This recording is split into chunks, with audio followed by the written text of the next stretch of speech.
आला हजरत फाजिल बरेलवी रहमतुल्लाह अलैह के मकान की दीवार गिर गई, एक साइड की दीवार गिर गई तो उस कोने में हिंदुओं का घर था। अब मिस्त्री साहब रात को आए, उनसे बात हुई तो कहने लगे सवेरे काम शुरू करूंगा। कहा एक दो साहब ने कि हिंदुओं का घर साथ है और वो दुश्मन भी बड़े ज्यादा है, तो रात को ही हो जाए। कहने लगा जी नहीं, मेरी मजबूरी है, मजदूर कहाँ से लाऊंगा, बड़े मामलात है, सवेरे शुरू होगी।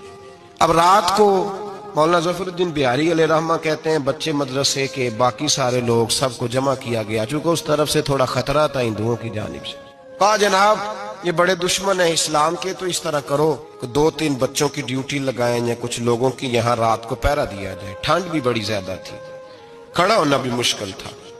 आला हजरत रहमतुल्लाह अलैह शाह की नमाज के बाद जल्दी उजरा खास में तशरीफ ले जाते थे। उस रात जब देखा ना बाहर शोर हो रहा है तो उसी तरह सर पे एक रुमाल लपेटा तो बाहर आ गए। कहने लगे क्या शोर है? का हुजूर सर्दी जरा ज्यादा है तो यहाँ किसी की ड्यूटी लगानी है पहरे की। 2 मिनट खामोश रहे, फिर फरमाने लगे कोई जरूरत नहीं, जाओ सो जाओ सारे जाके, कोई जरूरत नहीं, जाओ अपने अपने घरों को, कोई आदत नहीं, पहुंच जाओ। कहा हुजूर मेहरबानी करे, वो तय होने लगा था। फरमाया मेरी वजह से क्यों कोई सारी रात बेदार रहे, जाओ तुम्हें कहा ना आराम करो। लोग सो गए। सुबह फजर की नमाज पढ़ के आला हजरत रहमतुल्लाह ताला अलैह जब सीढ़ियां उतर रहे थे रजा मस्जिद की, तो वो जिस हिंदू की जानिब से ज्यादा खतरा था वो सीढ़ियों पे बैठा था, मस्जिद की सीढ़ियों पे। सब लोगों की तवज्जो हो गई। कहने लगा मौलाना मैं कलमा पढ़ने आया हूं, मुझे कलमा पढ़ा के मुसलमान कर दो, मैं कलमा पढ़ने आया हूं, मुसलमान करें।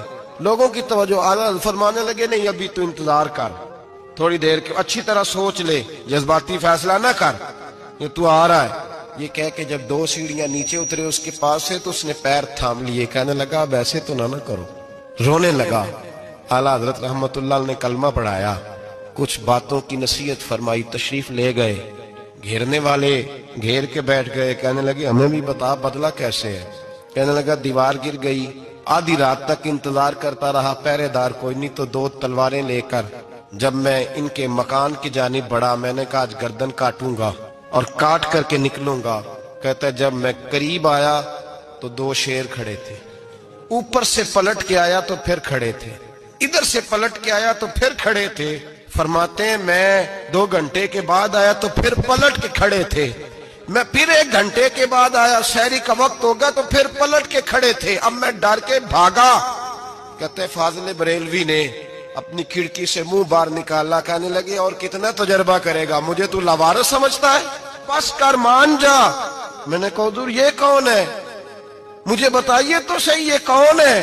तो कहने लगे मैंने सारी जिंदगी रसूलुल्लाह की अजमत का दिफा किया है, सारी जिंदगी गौसे आजम के नारे लगाए हैं, अभी तो गौसे आजम की भेजी हुई मदद है, मौला अली अभी पीछे हैं, 2 जहां के महबूब अभी इससे पीछे हैं, वो तो अभी पीछे हैं, पीछे खड़े हैं कि जरूरत पड़ी तो हम भी तैयार बैठे हैं।